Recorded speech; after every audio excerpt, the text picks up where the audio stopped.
You're watching Spectrum on Air. XPTV3.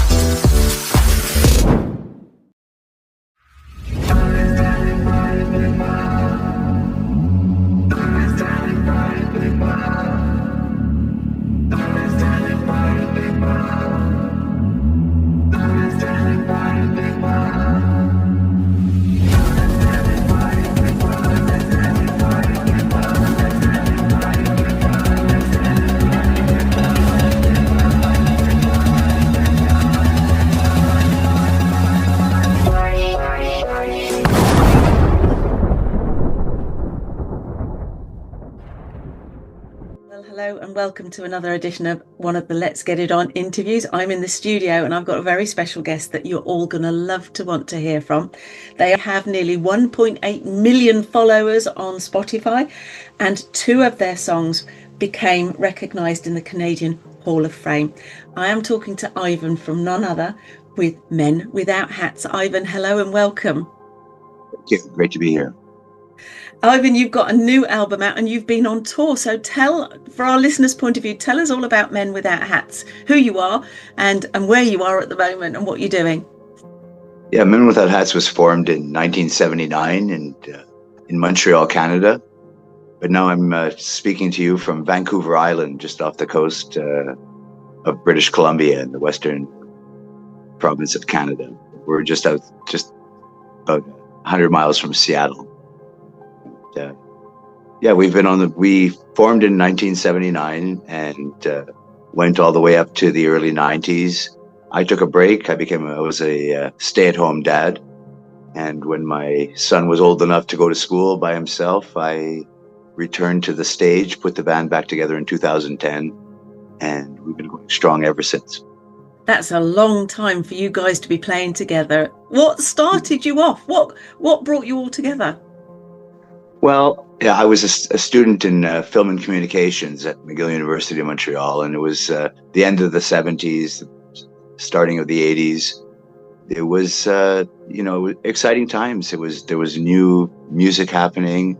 There was very much a DIY spirit in the air. People didn't have to be super virtuosos on their instrument. All they had to have was a good idea and a cool wardrobe, and you were on your way to forming a band. So everybody was forming bands, and I just followed suit. I just put the band together, and we started playing and recording.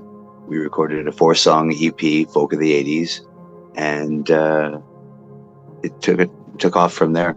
Were you all surprised at how successful you all became? Well, I must be honest. When you're a young artist, you think everything you do is destined for stardom. But no, well, actually, when Safety Dance broke, throughout the world, we were in studio making the follow-up record already. We had a bit of success with the song, but since we didn't have an American deal yet, it could only do so much. And while we were in studio, we got asked by our small record label to make a 12-inch remix of Safety Dance, and we remixed the song and put it out there, and the remix hit #1 on the Billboard dance charts. And once that happened, we had lots of American record labels at our front door trying to sign us, and we signed with one of them, and they put us on the road. They took us out of studio and put us in a bus and started touring the world. And it's been a fun time. Are you still with the same label, or are you now independent? Because there's been such a change in the music industry. What's your take on the current music industry and the shape that it's in, really, for emerging artists at the moment? Yeah, we're independent right now, and it's a challenge to keep up with what's going on. When I first started making records, CDs didn't even exist. And when I made my last record in the last century or millennium, vinyl didn't exist anymore. And so in the streaming era, it's a different challenge. But our last records come out on vinyl also, so I think it's going around full circle. Yeah, it always changes and evolves, doesn't it? And I was talking to Mick earlier about the tightness of a band. Have you had many changes within the band, or are you all still the original members? No, we've had a lot of changes over the years, and the last two remaining original members were myself and my brother Colin, and he just left the band recently, and his daughter took over. So I have my niece Sahara Sloan in the band now, and it's great having the next generation of men Yes. without hats in the band. Yeah, it's great. And she's a soprano, isn't she, as well? So that what a vocal, contribution she is making. Yeah, she's an opera singer, so she almost sometimes doesn't need a microphone sometimes when we play Really? live. So it's no, it's great having her. She graduated from the Glenn Gould School of Music in Toronto, and which is quite a prestigious school. But she's having a lot of fun in the rock world now, so it's good. Yeah, well, absolutely wonderful. And is she the only one of that generation that's joined you? Because I guess you've all had children and along the way, and they've all grown up. What do they think of your music? Love it. I mean, this new generation, I think, is one of the first generations to have grown up with their parents' music. I'm a music fan myself, but as a teenager, I don't remember listening to Frank Sinatra or Perry Como, and but this generation seems to be in tune with their parents' music, whether it's classic rock or 80s music. They seem to enjoy it, and you hear it a lot in contemporary pop music today. You hear a lot of 80s influences, the big drum sounds, the synthesizers, robot voices. So it's good. That's one of the things that's enabled us to keep going, to keep performing and making new music, is that connection with the younger generation. I think those of us that were in and around and born around the 80s and grew up with the 80s music, there doesn't seem to be an era yet, to my mind, that is as successful as that 80s period, where lots of innovative artists were making records and do it them themselves. A lot of them had labels to help them, but today you have to do it yourself, don't you? There's so much more to just making your music. There's all the social media stuff that you have to get involved in. It's almost a full-time job, as well as creating new work. Yeah, no, it's definitely a different ball game right now. It's the social media aspect is almost more important than the music itself. So it's the self-promotion has become such a large part of it that, like I said before, it's a challenge sometimes, but it's fun. It's good to try and keep up. So who inspires you guys today then? Whose music does inspire you, or are you very much into your own creativity and ideas? What do you do when you decide on new work? Well, we don't try to reinvent the wheel. We make 80s music, and so we've stuck to that over the years, and give the people what they ask for is mainly what we're doing now. As a young artist, sometimes you don't like to play your back catalog. You go out there and you want to play new music for people. But I've learned over the years now that the back catalog is really important, and our set now is basically a greatest hits set. We intersperse a couple of new songs here and there, but we mostly rely on our back catalog, but like I say, it works. When we play it live now, we see our original fans, and they bring their kids. Sometimes even their grandkids show up with them too. So it's good. We've been able to sort of cross generations thanks to shows like The Simpsons, or especially a show like Glee here in North America, introduced our music to a whole new generation of listeners. So that was it was good for us. To have longevity in the music business is really quite special, isn't it? And I guess it's something that you don't take for granted. No, not at all. It's we're lucky that the bands like the Rolling Stones are still out there doing it. And I say that every night when we perform. I say, they're a great inspiration to us. I liken being in a band sometimes to a professional sports team. You travel around the country, you're competing with other bands, you're competing for space in the press, room on the charts, venues in the towns. But professional sports players have a shelf life, and that doesn't happen in music. There is no shelf life, for a musician. You can keep going till, as long as you can keep satisfying your customers, you can keep doing it. So it's that's an added challenge too. Throughout your career, your history, what was your best gig, your best venue that you played at, and what was most memorable for you? Well, we've been playing now since I put the band back together for about 15 years, and we've done more shows and played in more places than we did back in the 80s. And we've been all over the world. One of my most favorable shows was in South Africa. We headlined a festival there just outside of Johannesburg, and it was great to know that people that that far away are listening to your music. And it was a younger crowd too, so that was a bonus also. But like I say, we've been to more places, but not Australia, Scandinavia, South America. These are places we never went to the first time around in the 80s. So it's exciting for us. It must feel like magic, really, being able to redo it all and to visit, as you say, places you've never been before. What's on your wish list? What would be on your wish list? Oh, there's a couple of places I haven't been to. We haven't really been to Asia yet, and so that's a place I'd like to go. And but that's it. Just to be able to continue playing and performing. I love performing. I feel I'm really at home on stage. So any chance I get is a great time. We're going to talk about the new album. Tell us a little bit about what inspired the new album, and we're going to listen to a couple of the tracks. The first one is I Love the 80s. I mean, obviously the title is self-explanatory, really, but what was behind the album?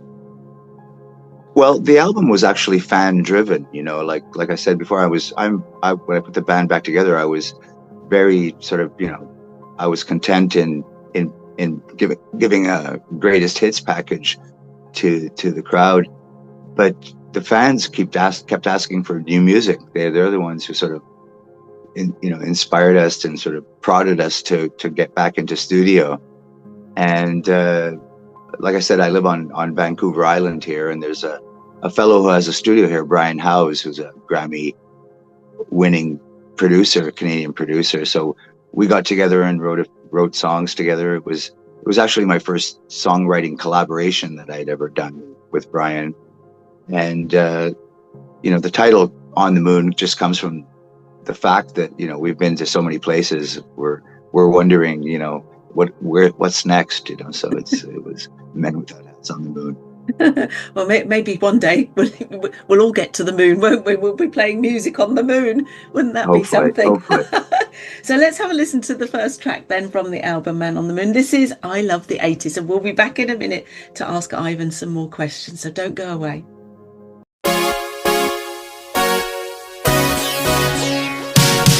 I love the 80s. I love the 80s.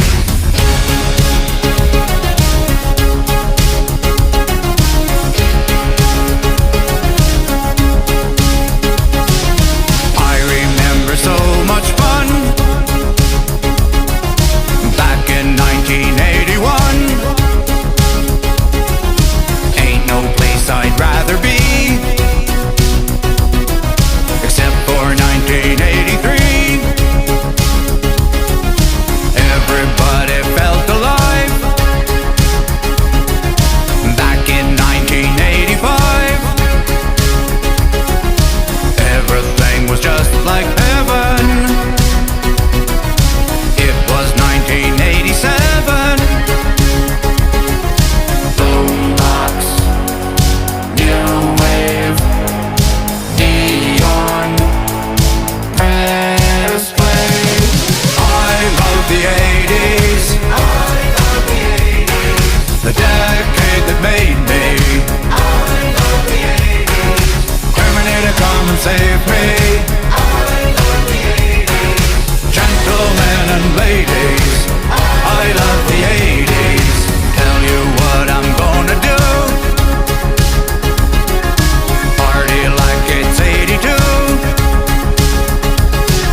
save me.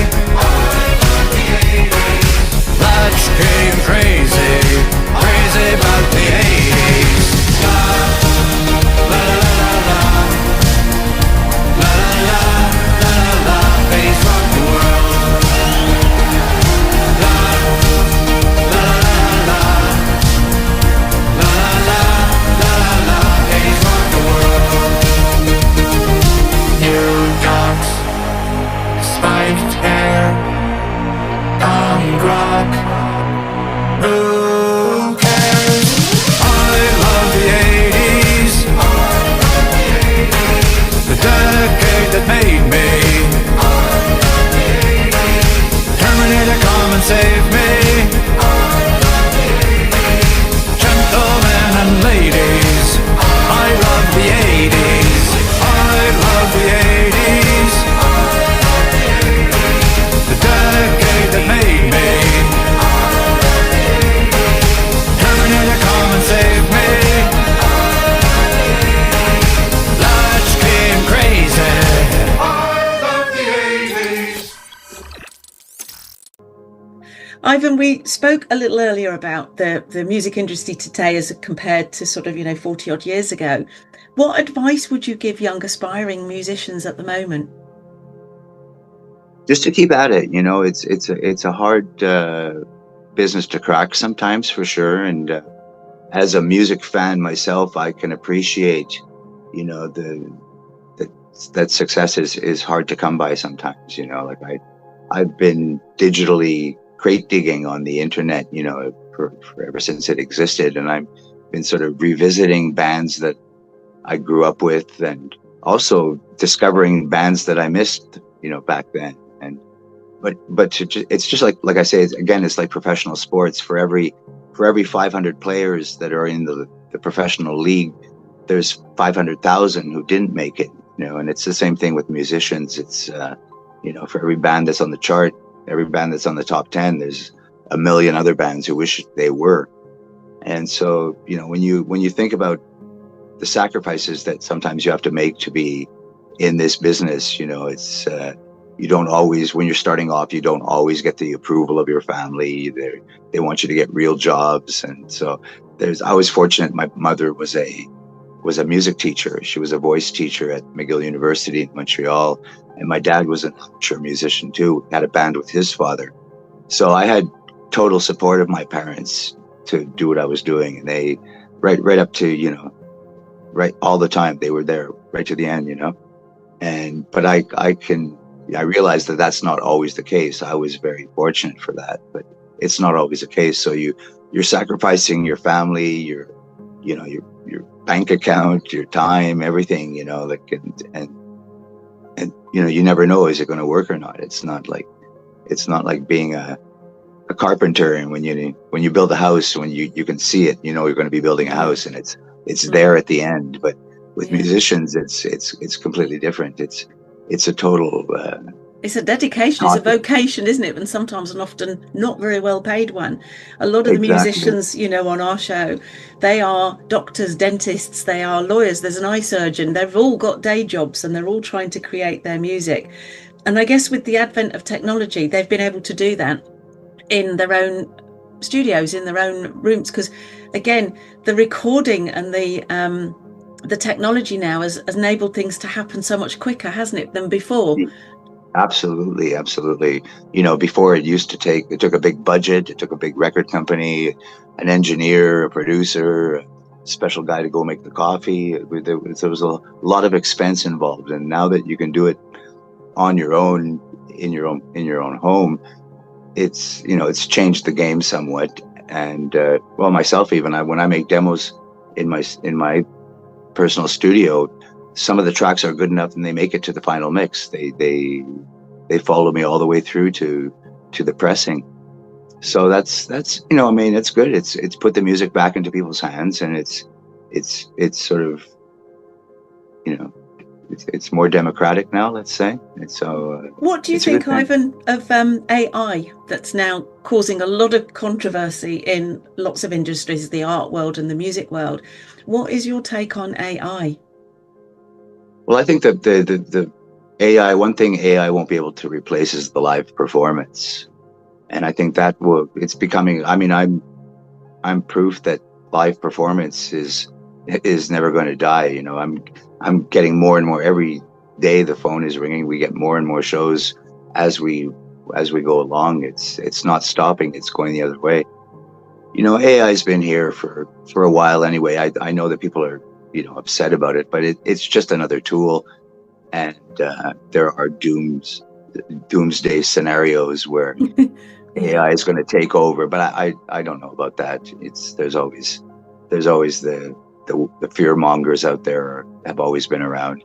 I mean, you know, people said the same thing when I started using a drum machine. You know, like all the drummers on my block started complaining, and you know, all the violin players started complaining when we started using string machines, and you know, people are using GPS in their cars instead of road maps. I mean, it's been around for a long time, and longer than people think. And I think it's you know, it'll calm down, and it's just another tool. I think that's the way to see it, is as a tool, isn't it? Because if you generate something totally by AI, you're never going to be able to perform that live. And the whole point is that you create a song that you can sing live to an audience that will love it. And an audience doesn't want to hear something that's so totally different from the song that they fell in love with. So there is a place for the human being to be creative, and maybe, as you say, use it just as a tool, as an ideas tool, or to place things, because not everybody's can afford a band. Not everybody can get a band of people together, and also lead a band, you know, because people have got their own ideas about things and fixed ideas, and you've got to be a team leader, haven't you? And you've got to be a team player in order to bring a band so tightly together. Yeah, no, that's absolutely right. And the human factor will never disappear. It's always there. The human contact. I mean, I can make music in my studio and send it out there, but there's nothing like going out there and playing and seeing the smiles on people's faces and talking to the people who came to the show, and you know, just interacting with them, and seeing how your music has touched them, you know, and that's a one-to-one, a live situation, isn't it? Exactly, yeah. And you know, especially with a song like something like Safety Dance, and the song is I find that the song is bigger than the band itself, and doesn't even belong to us anymore. It belongs to everybody, and I feel like a museum curator sometimes, going around and presenting this artifact that brings great joy to people. But that's what keeps us going. That's the fuel that drives us. So but why not? Let's have another listen to a song. So Inglorious Days, what was this song about? Well, it's kind of a follow-up to I Love the 80s. It's just, those were the glory days of all, you know, the 80s bands, and all my peers and everything. That was our time to shine, and you know, like today is the time for the younger generation to shine, you know. Yes. And our job is just to be there behind them and support them, and you know, if we can, go out there with them, but you know, it's to support them. Well, you're inspiring a whole new generation of young people that, you know, probably were only just being born in the 80s, but you know, your following is, you know, from the cradle, you know, dare I say, to the grave, isn't it? Because your music it's you know, everybody loves it, everybody enjoys it. It's happy music, it's something that they can dance to. So let's have a listen to Inglorious Days, and we'll be back in a second with some more questions to ask Ivan.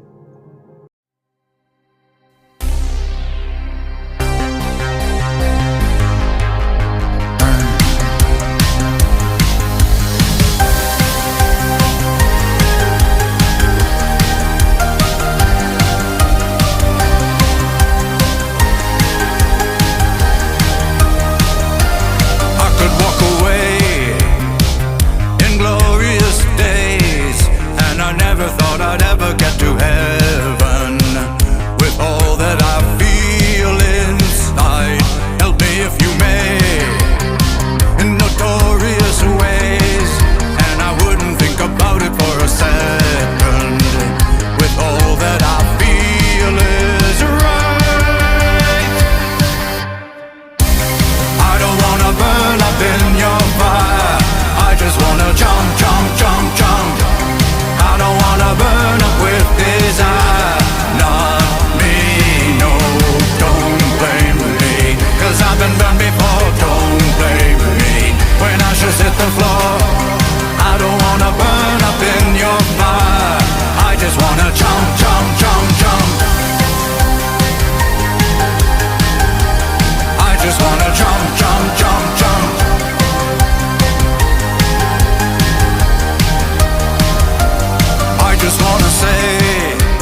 So, Ivan, over the years, you've obviously overcome as a band and as individuals lots of different challenges. What was the worst challenge that you had to overcome during your career?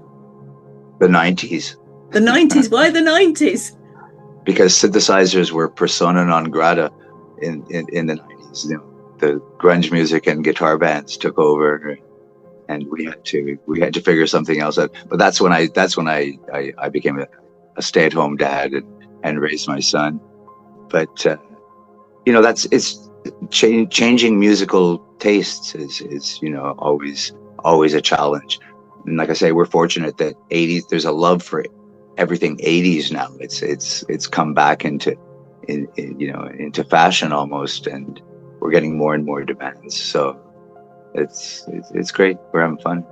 So when you had that break, obviously you must have missed creating music and missed doing everything. And you know, it's a very noble thing to bring up your son, which I'm sure is time that most dads don't get with their children because they're off working, aren't they? So those are precious years that you would never, ever want to replace. Did becoming a father and looking after your son change your music that you were going to produce later on, do you think? You know, undeniably, it did. You know, I sort of having a son or a daughter, building a family, is great. It was just an awesome opportunity for me, and that's one of the like I was talking about sacrifices before. That's one of the sacrifices that a lot of musicians make is not getting to start a family or not being with their family, being away from their family a lot of the times. You know, at the beginning, I brought my son on tour with us. He would come on tour with us, but he found it too boring. So he's Did he? he takes the pass now. Yeah, sitting around in a hotel room waiting to perform at bedtime for him was not the most exciting thing in the world. Which a lot of people don't realize. Everybody sees the glamour part of this, you know, of what we do, but they don't realize that there's a lot of downtime, and for the hour and a half that we spend on stage, there's all the rest of the hours of the day that we don't, and we're waiting for it, you know, and sitting around in airports, sitting on a bus, traveling to the next city. It's far from glamorous, isn't it? You know, it's a lot of times, yeah. And there's you know, and all the time that you are preparing and rehearsing as well, you know, that's kind of dead time, but it is your time, isn't it? All the preparation that goes into your stage performance, it just doesn't happen overnight, and it just doesn't happen magically. It's rehearsed, it's practiced, it's well thought out, it's, you know, project managed, if you like, from beginning to end, and nobody sees that side of it, do they?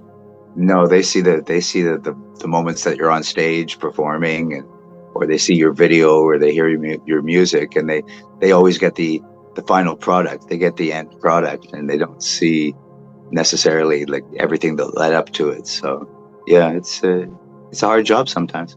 So did your son follow you into music, or did he do something completely different? Oh, he did something completely different. I had told him anyway, if he was going to get into the music business, he had to be a lawyer. So that side of it, for the licensing side and the keeping everything legal, yeah.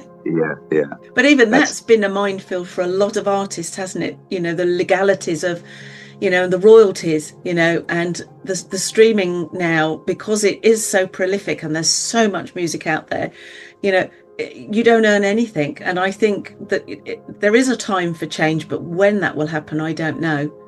But, you know, it's almost impossible, I think, to earn a living with music for most musicians. Most talented musicians, they fall by the wayside because they just can't sustain their passion for music and earn a living at the same time. Yeah, no, it's true. That coupled with the cost of living today, that's so astronomically high, and it keeps rising. It's almost impossible for young bands to start it. So whenever I do see a young band out there, I tip my hat to them, because it takes a lot of courage to want to be a musician. I'm part of a dying breed, you know. The classic rock era, it's not like that anymore, you know. It's and like we were saying before, there's so many angles to the whole thing, the social media, the streaming, everything. It's a challenge. So things were more cut and dry back then. When I started off, there was two sides of the fence, and that was it. It's lovely that you're smiling about all the achievements, because it is an achievement to be in the music industry for that long and to be that successful as well. You know, it's something that a lot of young musicians aspire to today. And I can see behind you all of the, you know, the discs up there. You must look at that wall and think, did I really do that? Were we really doing that? Yeah, no, sometimes it's hard to believe. It's hard to sink in sometimes, but no, I'm extremely fortunate. I was, like I said before, I was a music fan in the 70s, and I'm still am. So, Ivan, we were talking about obviously the music industry.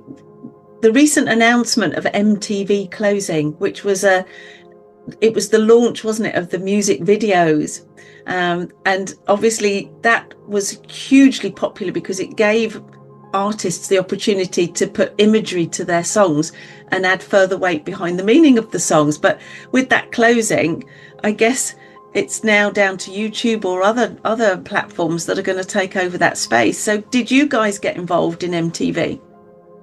Yeah, the video for Safety Dance, for example, was one of the big reasons that the song did what it did. And I the video still plays today. I think it was a brilliant sort of idea for the producer Tim Pope, who did the video, to come up with that medieval theme, because I think when the video first came out, I think a lot of people were expecting a new wave John Travolta to come and teach them how to do the safety dance, and they get Pied Piper prancing through the English countryside with Morris dancers and dwarves and crazy blonde women, and I think it struck a chord. It's stuck in people's minds.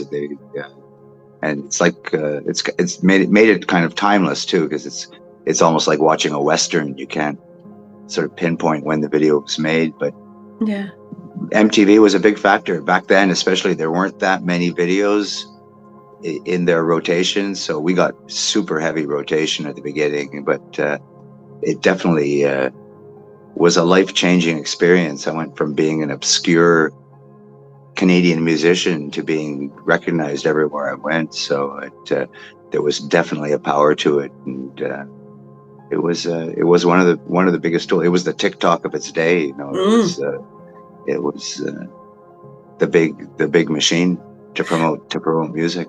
And in some ways you could hide behind that as an artist, as a band. You could hide behind those, can't you? But today we want things to be a bit more transparent, don't we? As the general public wants to see you. They want to see you live. They want to see you, talk to them as if you were talking to them in the next room, which brings me to a point. I wrote a song recently called Where Do I Hide? When you're the most famous person in the world, when everybody knows your face, where do you go? Where do you hide when you just want to be on your own or have that solace? Where do you go and hide? Where do you relax? Yeah, well, that's the good question.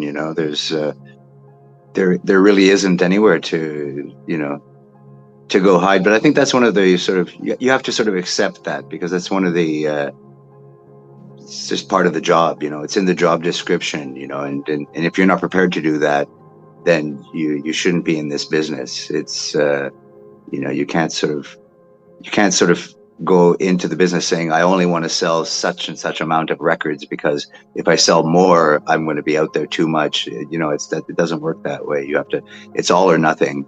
And being a quote unquote celebrity is just part of the game. It's something you just have to put up with. And a lot of people, that's what deters a lot of musicians, and sort of it determines who's going to make it and who doesn't. Like, I've met people with lesser talents who have made it because they were just extrovert, outrageous self-promoters, and people with much more talent who just couldn't cope with it, just didn't make it. So it's part of the game. It's part of the job. It's something that is a burden sometimes for some, and others just relish in it, and that's the quirkiness of the industry, isn't it? You could have somebody who's so talented but would be petrified of getting up on stage and delivering that music, but is quite happy to hide behind the video, which MTV gave that opportunity to some artists to do. They didn't have to stand up in front of an audience. They could get their medium out there by creating a video and a storyline about their songs, rather than having to do it themselves. So it's one of those industries that I think is forever changing, but never stands. It can stand still as well sometimes, can't it, for people? Yeah, no, it's. I like to say sometimes it goes around full circle, because when I grew up, when I started listening to music, I was listening to bands like the Beatles, for example. And the Beatles would put out a single, and then another single, and another. And at the end of the year, they'd package it all into an album and put out the album for Christmas. And the industry's kind of like that now too. You know, you don't have to put out a full album's worth of stuff. You can put out single, but people aren't expecting albums anymore. They're not sort of, no. You know. But part of the mystery is gone too, I think, out of the music. I found music much more mysterious. Like one of my favorite bands growing up was Genesis, and I discovered them from a little photo in the corner of one page. There was a photo of Peter Gabriel with bat wings on his head, and I was just captured by that picture. And I had to find out more, but it was really hard to get information on them. And I only heard the music about a year later, got to hear but now fans can sort of, get on social media and ask you what you had for breakfast. So it's yeah, and they can find you, can't they, without too much trouble? Not hard at all. Gone are the days when you had to go to HMV or like we have and a record store, and you had to plough through all of the albums, and as soon as you knew something was being released, that was your only place to go to hear it. Yeah. You didn't just have it, or you would listen to the radio shows that would count down the charts, and all that's changed now. But Mike Reid is doing the Heritage Chart now, with a lot of artists that were very successful coming back and doing more music now today, but it's new music for them. So it's kind of like that was then, this is now, this is the new medium. But we all like the familiar, don't we? We all like where we used to go to find our music. I'm not a lover of Spotify, but it is easy and convenient. If I want to look up an artist, I can go there and I can find it relatively quickly. Yeah. I used to buy albums based on the cover, sometimes I knew nothing about the band, but they had a record with a great cover, and so I bought it and gave them a shot. It's a different world now. It is. So we're going to listen to another song. This is If You Try. So what's behind this song? Well, we've always tried to make positive messages and, to talk about positive things, in our music. And If You Try is just another example of what we do. Safety Dance was about, not following peer pressure, especially, I think that's one of the reasons why people are still listening to it, because they still need to hear the message that they can dance if they want to. When you've got social media putting a lot of pressure on young people, especially, to conform and follow the pack and don't stick your head out too far above everybody else, and to be told that you don't have to do that. You can dance to your own drummer and march to your own beat, follow your heart. Pop Goes the World was another song that we did, which I wrote. The message behind that song was, if we don't start treating Mother Earth with a bit more respect, she's going to blow up. And so the green movement, the ecology movement is still on people's minds today.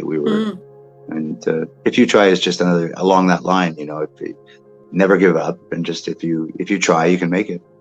Oh, let's have a quick listen of that. But please don't go away, because we've got some more questions and things to talk about with Ivan. So we're going to listen to If You Try.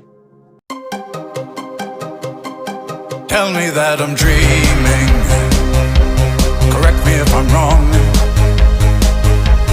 Life is an illusion. We've known it all along. They say that there's a reason for things to be this way, but I've been losing sleep over things they say. And if you try, it'll vanish right before your eyes. If you try, love will light a fire in the skies. If you try,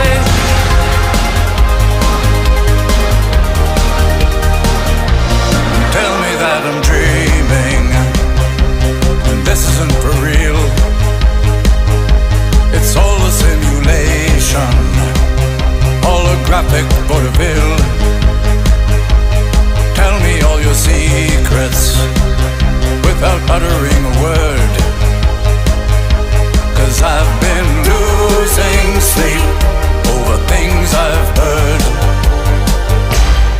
if you try, it'll vanish right before your eyes. If you try, love will light a fire in the skies. If you try, it'll disappear without a fight.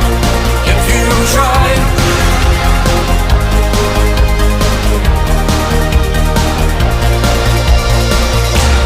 tell me that I'm dreaming, this is all a lie. We're living in a movie where the heroes never die.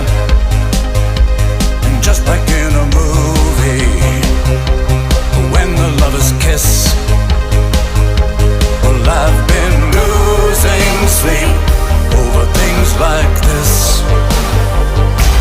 And if you try, it'll vanish right before your eyes. If you try, love will light a fire in the skies. If you try, it'll disappear without a fight. If you try, love will conquer everything inside. If you try, you can make it. If you try,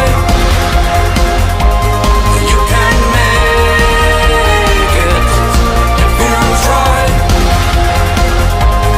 you can make it. If you try, you can make it. Tell me that I'm dreaming. Ivan, you've been on tour, haven't you, this year? And you've been all over the place. When is the tour finished now, or have you still got some more dates to finish for this year? Oh no, we're busy until the end of the year. We're aiming for New Year's Eve in Las Vegas. Are you? That's our treat, yeah. But no, we just toured the UK this last summer, and Europe, Scandinavia. We've been doing North America like nonstop. Like I said before, I've done more shows since I put the band back together than we did back in the 80s. You know, it's there's a demand for it, and the demand just keeps growing. So it's great. We just finished an East Coast run of the United States with Wang Chung, and we play a lot of 80s packages too that are happening. We just got back from Cancun in Mexico. We played as 80s in the Sands with a bunch of other 80s bands, and we're going on an 80s cruise in February, which we've done before. But it's great. It's all the 80s bands that are out there doing it now. It's like nobody's out there doing it to pay the rent. If people are out there playing from the 80s, they're out there because they still enjoy it, and and people still want to hear their music. And whereas it was very competitive before, like I said, the competition is gone now. It's great. A few of us are promoting new records, but mostly people are relying on their catalog. And like I said, the work's been done. There's no competition. It's one big happy 80s family. So it's a lot of fun. It's also a lot of fun to meet the bands, that I enjoyed too back then. Yeah. I mean, I was going to say, if it wasn't too rude a question to ask, financially, it's a hell of an investment, isn't it, to go on a world tour, and you never know, I guess. I guess there's a certain amount of certainty that you're going to fill a stadium or you're going to fill a venue. But it's still a financial risk, isn't it? It's a big financial risk for sure. It's, with the cost of petrol going up every day, like everything is expensive. A lot of bands can't manage it anymore. I was watching a clip of the band Garbage recently, and she spelled it out right on stage. She just said, we're going to be cutting back on touring. We're going to do special events now, and we just can't afford to go tour anymore. It's too expensive. So that's another thing. We're really fortunate. As long as we keep on the road, it's something that not everybody has access to anymore, and we're very fortunate that we can still do it. Yeah. Will you come back to the UK? Is there a plan to come back to the UK? Oh, absolutely.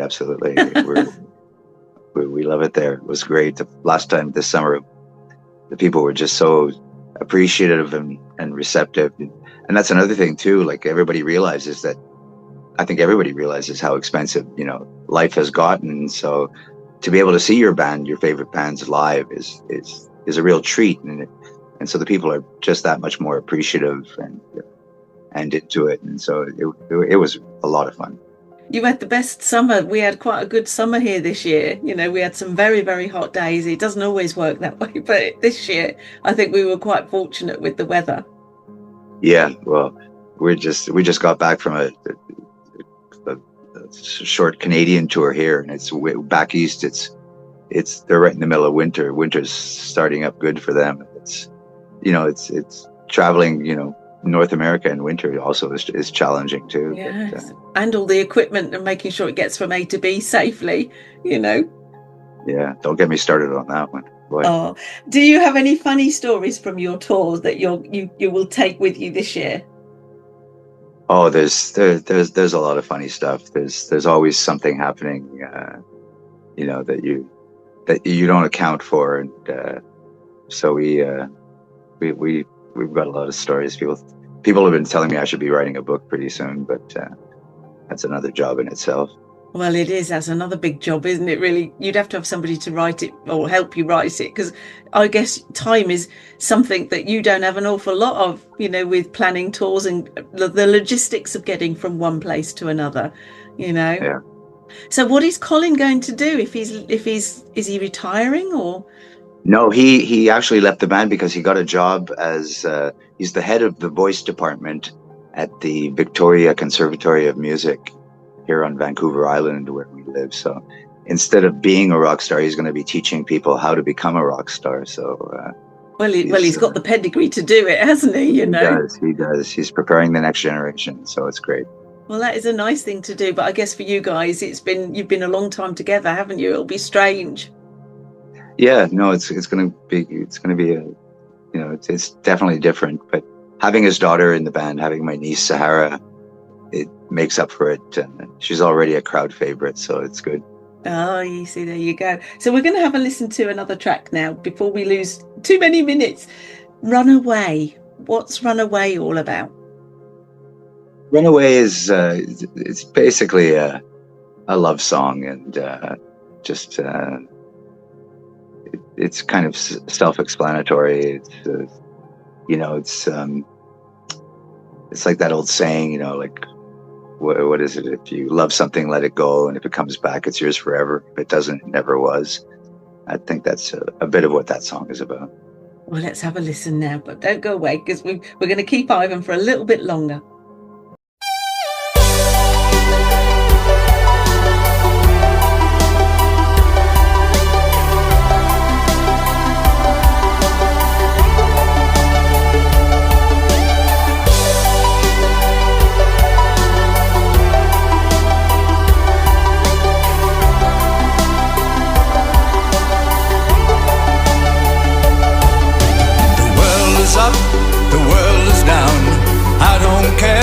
As long as I'm around you, as long as I'm around you. The world is old, the world is new. I don't care now that I've found you, and now that I have found you.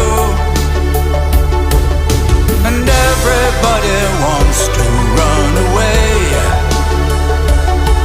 Yeah, everybody needs to run away. Whoa, remember when you run away, you can't come back another day and say you'll never run away again.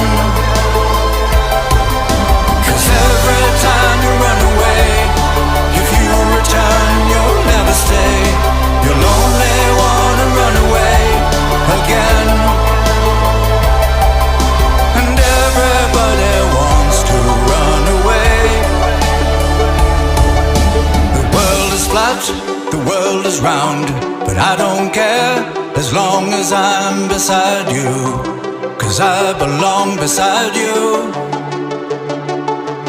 The world is in, the world is out, but I don't care as long as I'm about you, as long as I'm about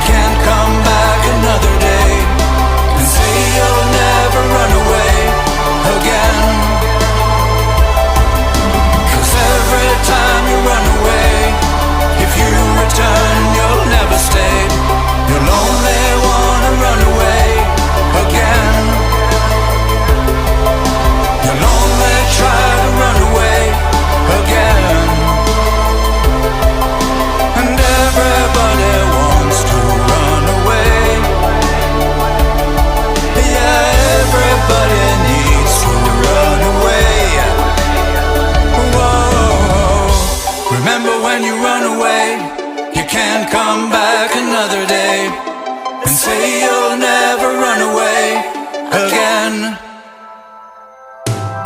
'Cause every time you run away, if you return, you'll never stay. You'll only try to run away again. Remember when you run away, you can't come back another day, and say you'll never run away again.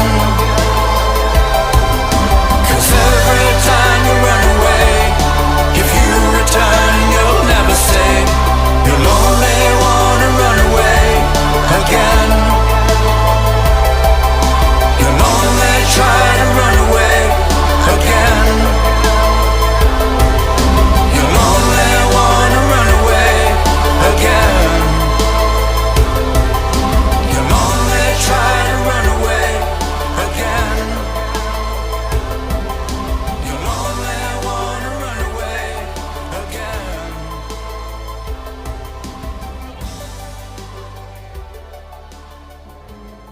So where are you before Christmas then, Ivan? You're in Vancouver Island at the moment. Where are your next concerts going to be?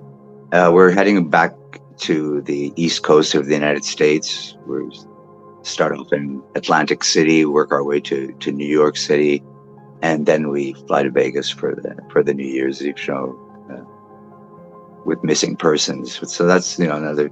The East Coast shows are with the Flock of Seagulls. All right, yeah. Yeah, and we've been touring with them.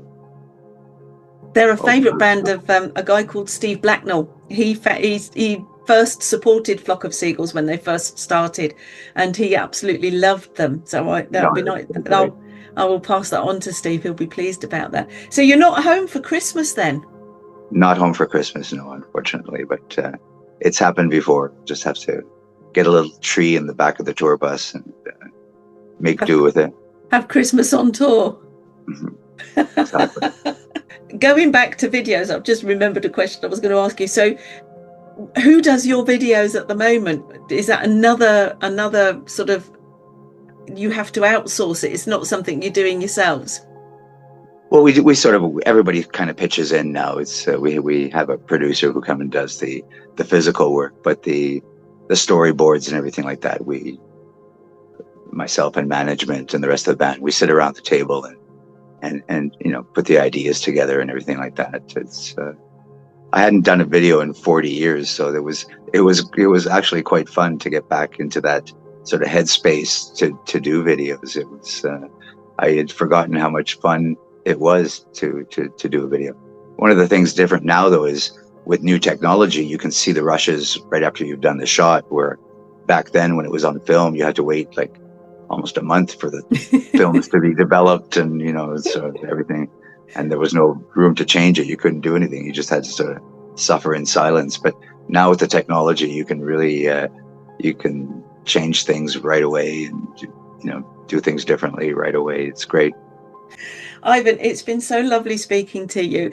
Is there anything that you would like to tell our listeners in particular about your music or where you are or what you're doing while we've got this opportunity? Because I know that you guys are so busy, and thank you so much for spending the time talking to me today.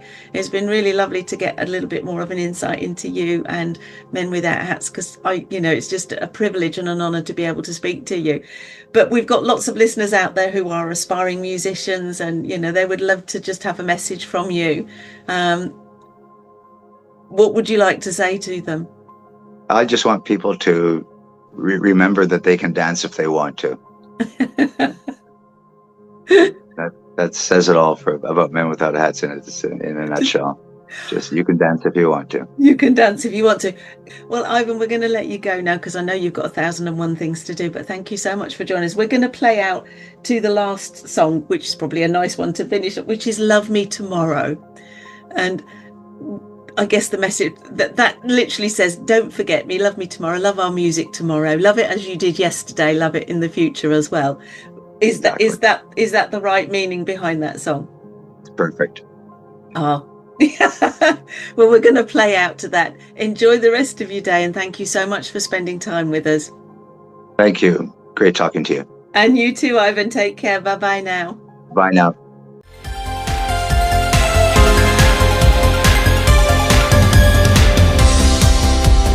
Even a broken wing can learn to fly again.